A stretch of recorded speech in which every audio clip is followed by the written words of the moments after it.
Good afternoon, everyone.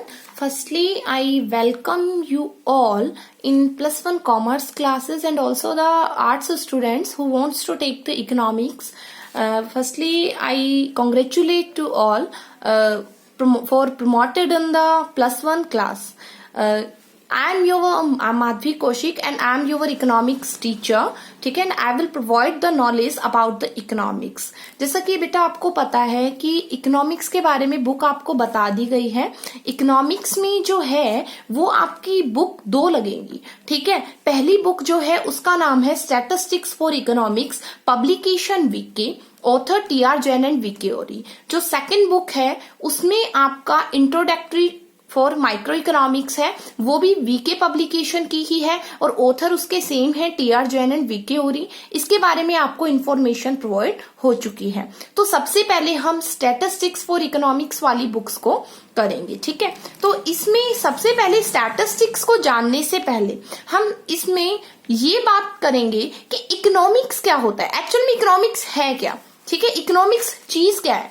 ठीक है, तो जैसा कि आपको पता है कि इकोनॉमिक्स जो है वो एक सोशल साइंस है. आपने 10th क्लास में भी पढ़ा होगा कि आपने जैसे कि आपने हिस्ट्री पढ़ी है, ज्योग्राफी पढ़ी है, उसमें आपने 20 मार्क्स की इकोनॉमिक्स भी पढ़ी होगी, बट उसमें आपने एक लिमिटेड वे में पढ़ा है. ठीक है, उसमें आपने इतना नहीं पढ़ा है, एक लिमिटेड वे में पढ़ा है बेटा.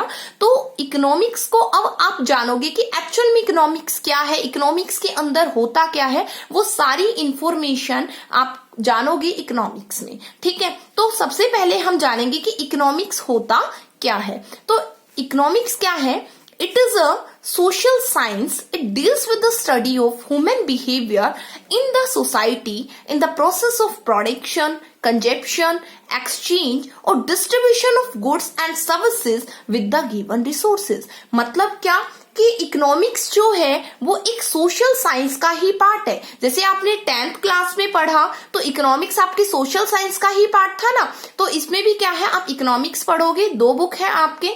ठीक है, तो इकोनॉमिक्स क्या है? एक सोशल साइंस का पार्ट है जो हमें बताता है, क्या बताता है हमें? एक ह्यूमन के बिहेवियर के बारे में बताता है कि सोसाइटी में जो लोग रह रहे हैं वो क्या है, डिफरेंट इकोनॉमिक एक्टिविटीज में इन्वॉल्व है ना. जैसे कि प्रोडक्शन हो गया, कंजप्शन हो गया, एक्सचेंज हो गया, डिस्ट्रीब्यूशन हो गया. ठीक है, गुड्स एंड सर्विसेज का प्रोडक्शन करना होता है, कंजप्शन करना होता है, एक्सचेंज और डिस्ट्रीब्यूशन करना होता है. तो हमारी इकोनॉमी में रिसोर्सेज क्या है बेटा? लिमिटेड है. रिसोर्सेज जो है हमारी इकोनॉमी में वो क्या है? लिमिटेड है. तो उन लिमिटेड रिसोर्सेज के थ्रू हम कैसे प्रोडक्शन करते हैं, कैसे कंजप्शन किया जाता है इकोनॉमी में, कैसे सर्विसेज को डिस्ट्रीब्यूट किया जाता है, कैसे इनकम को जनरेट किया जाता है. ठीक है, तो वो सब चीजें हम पढ़ेंगे. Because all of these are the part of the society and all the economic activities are done in a society. जितनी भी इकोनॉमिक एक्टिविटीज होती हैं वो किसमें एक्टिविटीज क्रिएट होती है? हमारी सोसाइटी में ही होती है, राइट. तो ये सब हम जानेंगे इकोनॉमिक्स में कि कैसे हमारे पास जो रिसोर्सेज होते हैं वो लिमिटेड होते हैं. जितने रिसोर्सेज होते हैं उनमें हमें कैसे काम करना होता है, वो सब चीज हम जानेंगे. हम जानेंगे कि ह्यूमन का बिहेव कैसे होता है सोसाइटी में, कैसे कोई ह्यूमन जो है वो गुड्स का कंजप्शन करता है, कैसे अपने इक्विलिब्रियम लेवल को सेट करता है. ठीक है, वो सब चीजें हम इकोनॉमिक्स में पढ़ेंगे. अब इसमें आपका मैं दूसरी डेफिनेशन बताती हूं. ठीक है, जो मैंने खुद बनाई है. क्या कि इकोनॉमिक्स क्या है? It is a subject. It is a subject in which we study how the unlimited wants can be satisfied with the limited resources in a specific period of time. मतलब क्या कि इकोनॉमिक्स एक ऐसा subject है, अर्थशास्त्र. ठीक है, एक ऐसा सब्जेक्ट है जिसमें हम स्टडी करते हैं कि जो लोग हैं उनकी जो इच्छाएं होती हैं वो तो क्या होती है?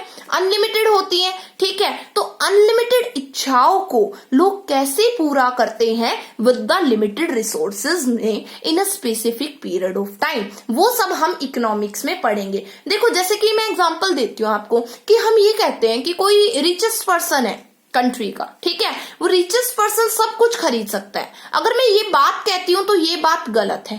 क्यों ये बात गलत है? आप कहोगे क्यों, वो तो सब कुछ खरीद सकता है, उसके पास तो पैसा है, उसके पास तो पैसा है, बस प्रोड्यूसर के पास तो इतनी रिसोर्सेज अवेलेबल नहीं है ना कि वो क्या करे, प्रोडक्शन कर सके। और जो रिचेस्ट पर्सन है उसके पास रिसोर्सेज तो है, माना कि उसके पास पैसा है, लेकिन सभी जो प्रोड्यूसर है वो उसकी डिमांड को फुलफिल नहीं कर सकते। ठीक है, तो मतलब क्या हुआ कि रिसोर्सेज हमेशा क्या रहते हैं, लिमिटेड वे में रहते हैं। आगे बात समझ में, जैसे क्या और एग्जांपल देती हूं मैं आपको, लाइक के मान लीजिए मैं क्या है, मैं मार्केट में गई। ठीक है, अब मैं मार्केट में गई तो मेरे पास मान लीजिए लिमिटेड, मैं बजट बना के गई मार्केट में कुछ सामान खरीदने के लिए।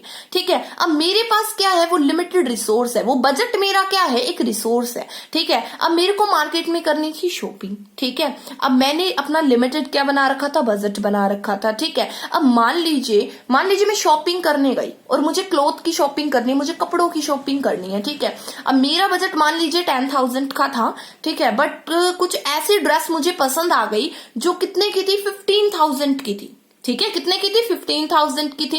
बट बेटा मेरे पास तो कितने रुपए थे, मेरे पास तो कितने रुपए थे, केवल 10,000 रुपए थे। लेकिन अब दुकानदार तो मेरे सामने बहुत सारी चीजें रखेगा ना, बहुत सारी ड्रेसेस दिखाएगा, मतलब बहुत से अल्टरनेटिव है मेरे पास, तो उनमें से मुझे क्या करना है, बेस्ट वन चूज करना है ना। तो इस केस में क्या है कि मेरे पास जो रिसोर्सेज है वो क्या है, लिमिटेड है। अब लिमिटेड रिसोर्सेज क्या, कि मेरे पास जो रुपए हैं वो बेटा 10,000 ही है, और मुझे उन 10,000 रुपए में ही अपनी जो डिमांड है उसको सेटिस्फाई करना होगा, अपनी इच्छा को सेटिस्फाई करना होगा। तो मैं उन 10,000 रुपए में कैसे अपनी इच्छा को सेटिस्फाई करूंगी वो हम जानेंगे इकोनॉमिक्स में। ठीक है, यहाँ पे मैं केवल आपको बेसिक कॉन्सेप्ट बता रही हूँ कि क्या चीज हम पढ़ेंगे क्या नहीं पढ़ेंगे, ये एक्चुअल में होता क्या है। ठीक है, सिर्फ एक बेसिक कॉन्सेप्ट है ये। उसके बाद बात आती है आपका according to the Alfred martial.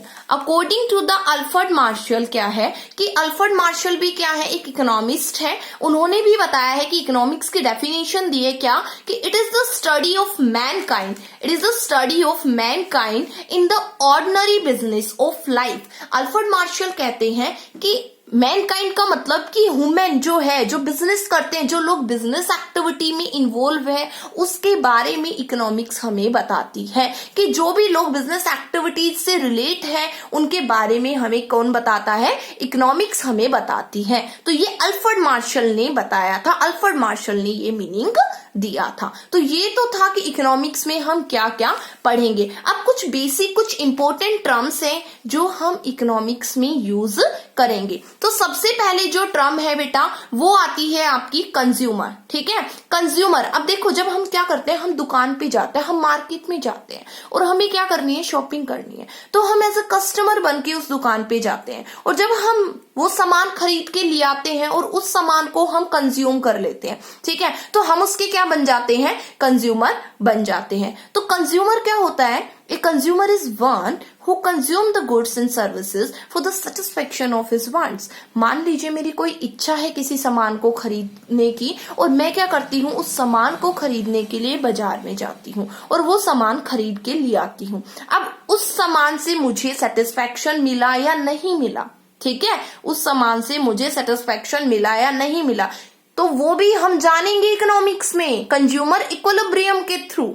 क्योंकि इक्विलिब्रियम लेवल एक लेवल वो लेवल होता है जिसमें एक कंज्यूमर जानता है कि उसको कहां पे सेटिस्फैक्शन मिल रहा है, राइट। तो कंज्यूमर क्या होता है, is a person who consume the goods and service for the satisfaction of his want. कि कोई भी पर्सन जब मार्केट में जाता है और सामान खरीद के ला रहा है तो वो इसलिए ला रहा है क्योंकि उसको उसकी जरूरत है, क्योंकि उसको उसकी जरूरत है, इसलिए वो लेके आ रहा है अपनी इच्छा को पूरा करने के लिए, अपनी इच्छा को सेटिस्फाई करने के लिए, अपनी वांट्स को सेटिस्फाई करने के लिए वो सामान को खरीद के ला रहा है। तो वो होता है कंज्यूमर, जो क्या करता है, गुड्स एंड सर्विसेज को कंज्यूम करता है। वो इसलिए कंज्यूम करता है क्योंकि उसकी इच्छा है, उसकी डिमांड है उन गुड्स की। आगे बात समझ में। फिर आता है आपका कंजप्शन। कंजप्शन क्या होता है, it is the process of using up the utility value of goods and service for the direct satisfaction of our wants.